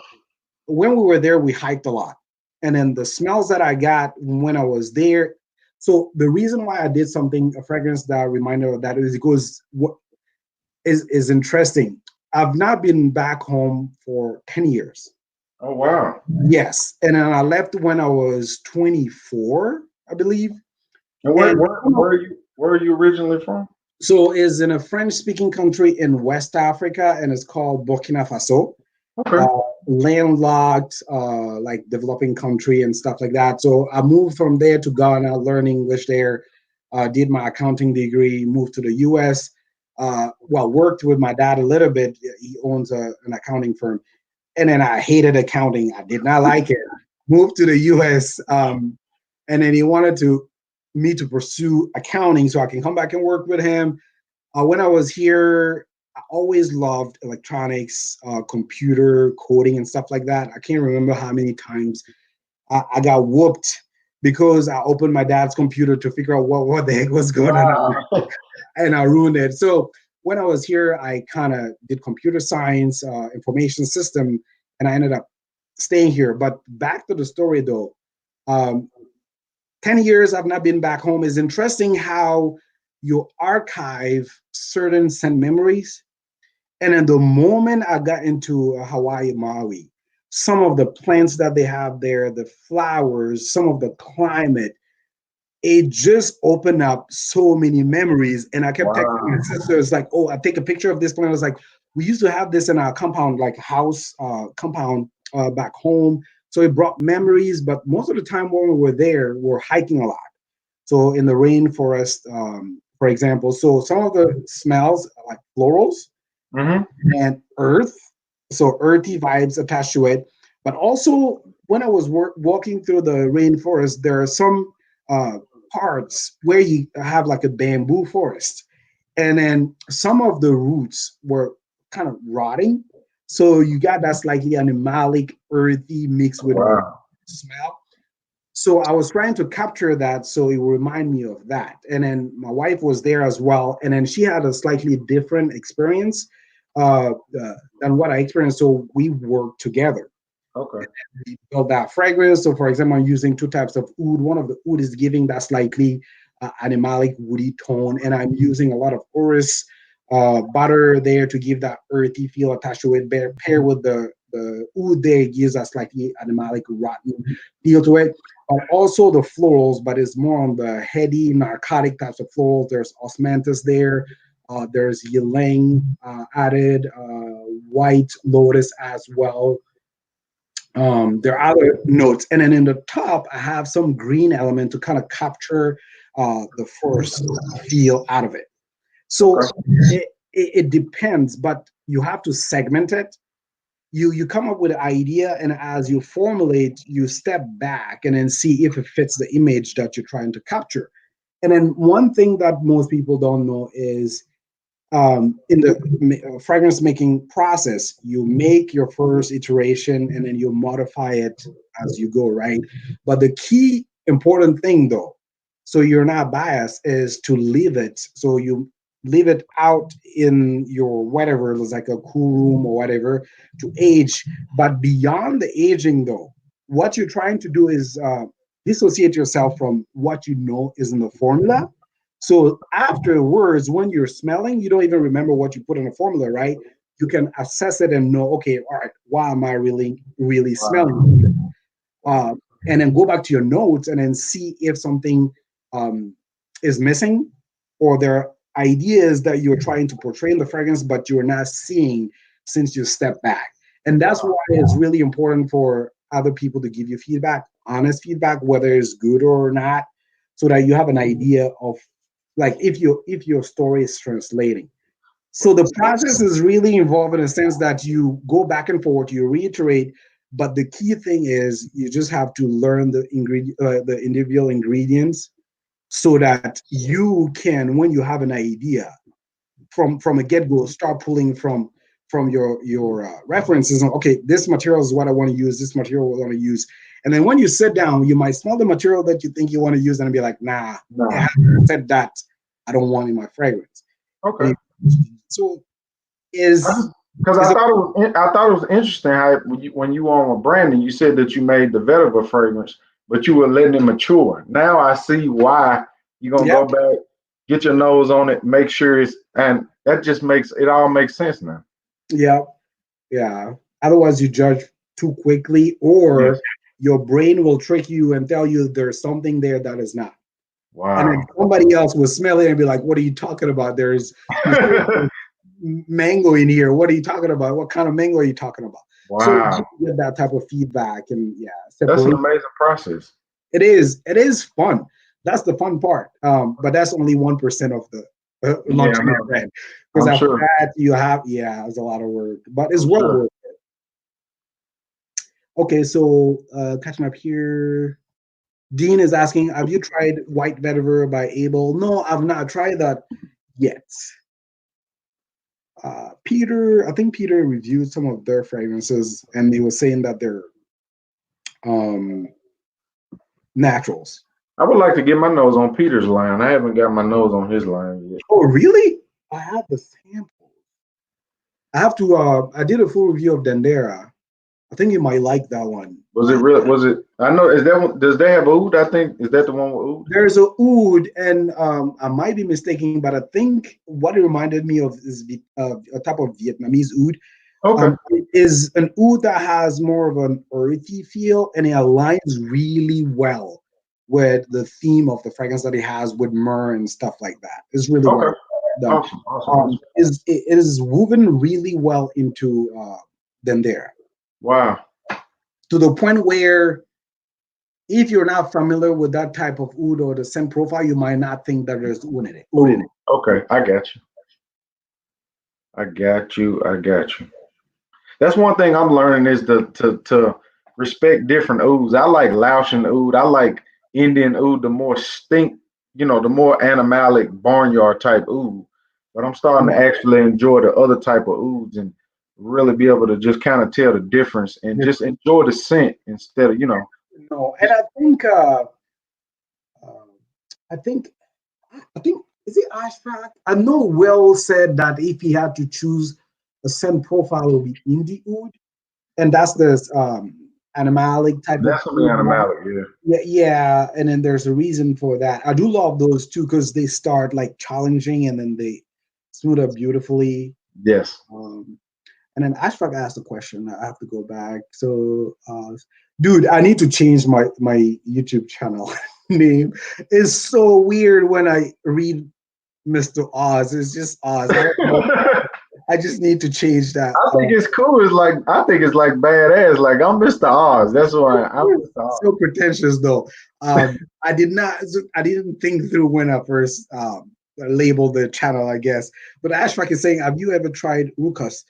I've not tried Rukas, the green variant from India, with Sri Lankan oud, rose, sandalwood, mehendi flower. Wow, that sounds amazing. Really gorgeous. Wow. No, I've not tried that. Sri Lankan oud, rose, sandalwood. Wow, and deer musk. My God, I'm looking that up right now. Combo there, Ashfaq. So Ashfaq, Rukas, is he vegetal or what is the scent profile? It's so thick and green. I'm wondering if it has a vegetal feel attached to it. Ashfaq is asking, are those Malaysian agarwood bracelet? These are the ones that I got from Russian Adam. I think one is Moroccan and the other one is Papua, I think. I was looking for actually 3. So the ouds and then one sandalwood, a smaller size to kind of bracket the bigger sizes here, but he ran out of the sandalwood. So I might grab a different sandalwood just to complete my the design that I wanted on here. Wow, that does sound amazing, that fragrance. My God. Rose, sandalwood, flower, deer musk. So that's my vision agarwood bracelet. Maybe right. He knows for sure. Oh, Benjamin, thank you for stopping by. Yeah, thank you for stopping by, Ben. Abraham, thank you for joining. Claire, yes, Dendera he did a fantastic job with that. Not only that, Gaia too is really good. The thing that I love in Gaia, and I have to do a review really soon, what I love about Gaia is the spacing that he has within the phases, but even the notes themselves. It doesn't seem like they're too stacked to the point where you're not getting a clear scent profile, I don't know how to explain that. Like from the foresty feel to the There's separation. what was that? So you're basically saying there's separation between So the yes, top, the middle. separation, but it doesn't feel ruptured. Okay. Like I don't know. I'll have to come up with a better term. I gotta get my nose on that. I got There's a to. good, there's like a good spacing. Wow. It's well done. Wow. On the Road by Timothy Hans is a pretty good vetiver. Okay, Ashrak is saying Rukas green vegetable, very rooty. Okay, with a gentle musky undertone. Wow, Golly. complex. What's the name of the fragrance? I think he was talking about a mix, right? Ashrak, like mixing that with other notes, maybe. Oh, okay. Oh, yeah. Let's see and wait and see.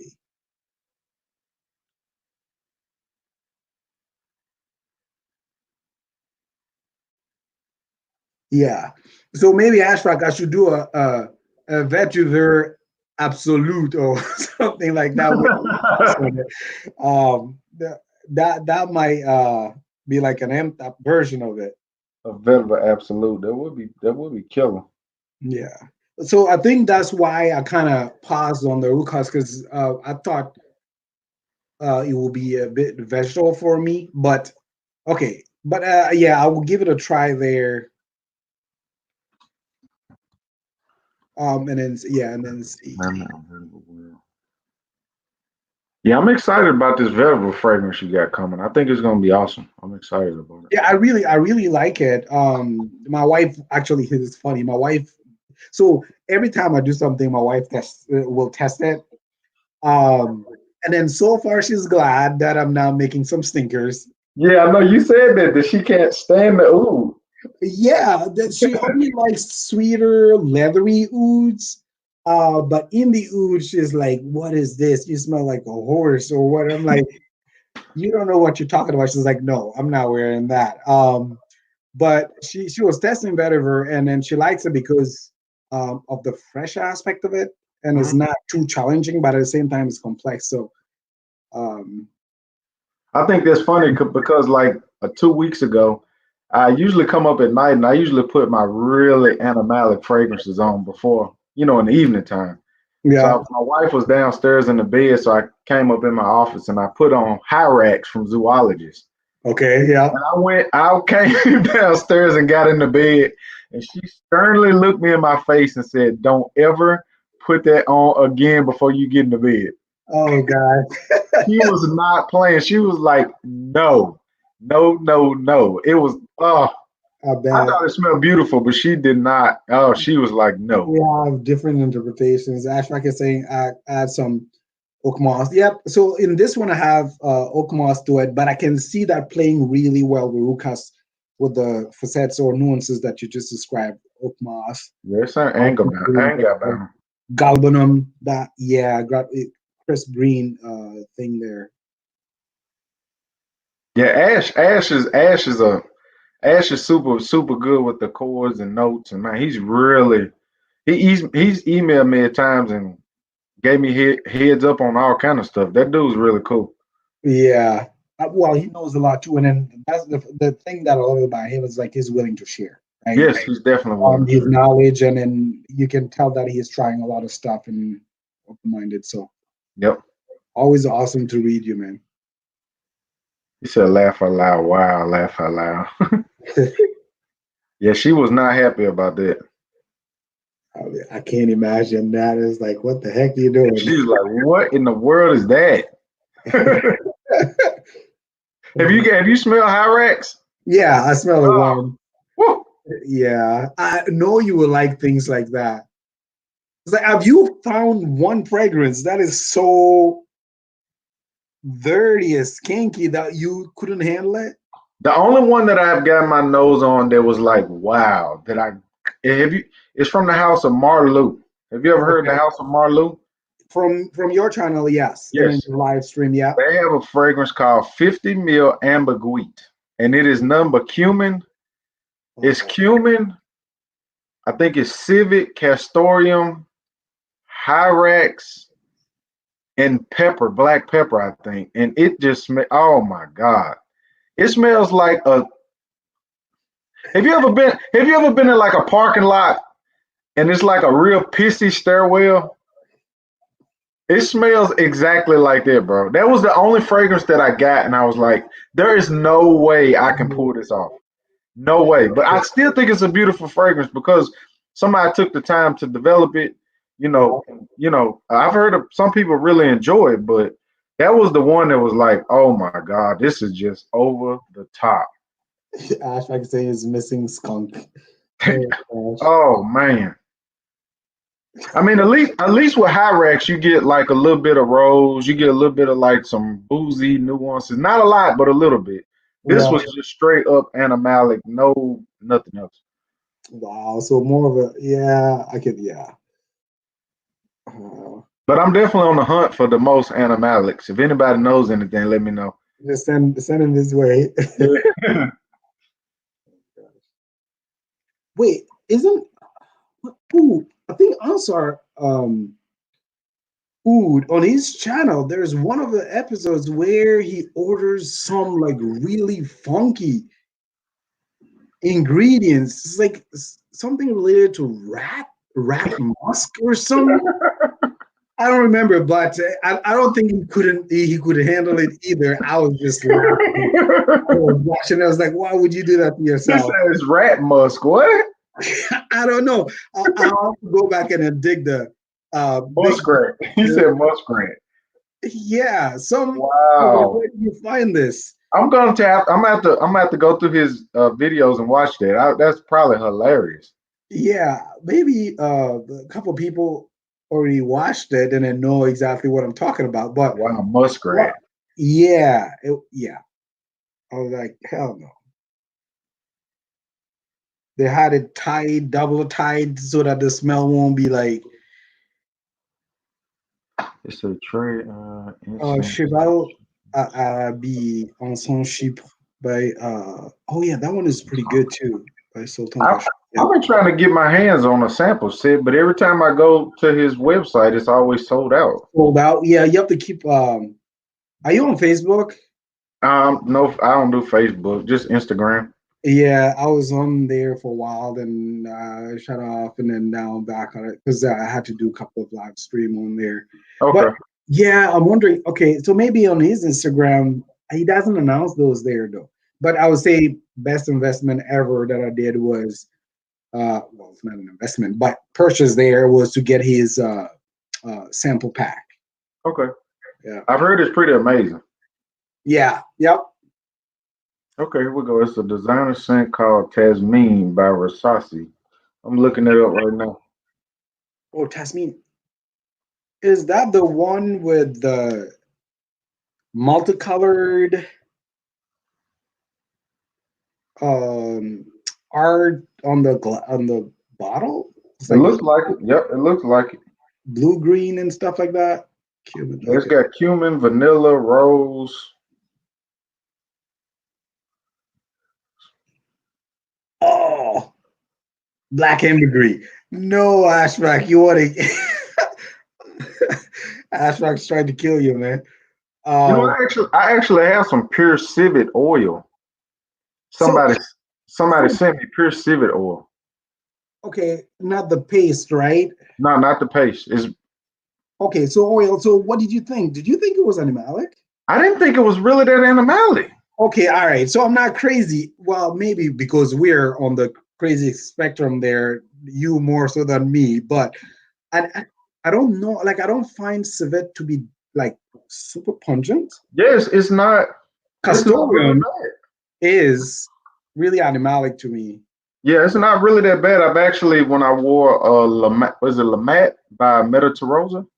Oh yeah, that one has a spicy this thing. But yeah, I layered it with that, and they actually blended well. yeah. But so that's what I was referring to. So Ashback is saying that's not pure. So, Okay. so I think when we're talking about the paste, that's where it might be.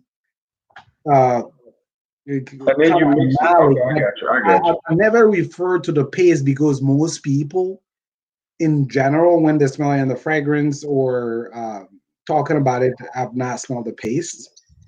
But I don't find it that animal. Like it's castoreum to me that is. Pure civet absolute is paste like. Yeah, I apologize. I have civet oil, then I guess that's what you. Yeah. I think that's what we were referring to, though. That's what most people. I wish I could get my hands on some pure castoreum. Ooh. Wait, you don't have you have not tried castoreum yet? I have, but I wish I could get some of like the Oh, paste. okay, it's standalone. I just want to see how it smells. Yeah. Okay, I might send you some. Hey, you got to send that by barrel. You got. Oh, now you gonna send that, not by mail. Oh gosh. Like make the postman hold it like what the heck is this? Oh, horrendous stuff. I was so tempted to put some on my Oh wife. my gosh, Ashback, you want war. I'm gonna do it. I'm gonna do it. I'm gonna do it. You guys are Ash, I'm gonna do it. That'll be the first time I get my wife on my channel. We're gonna smell pure castoreum on the channel. That would be amazing. When you use it in trace amounts, that's where the magic is. Yeah. Guys, you don't want to mess with that. If you want somebody to be mad at you for a month. To me, I like castoreum in a lot of fragrances. To me, because sometimes it can make a fragrance like leathery, almost turn it to like a leather accord. Yeah. Almost the same way like cypriol oil can kind of change from leather to different type of, well, nagamotho, or whatever you call it. Yeah, Nagamata cypriol.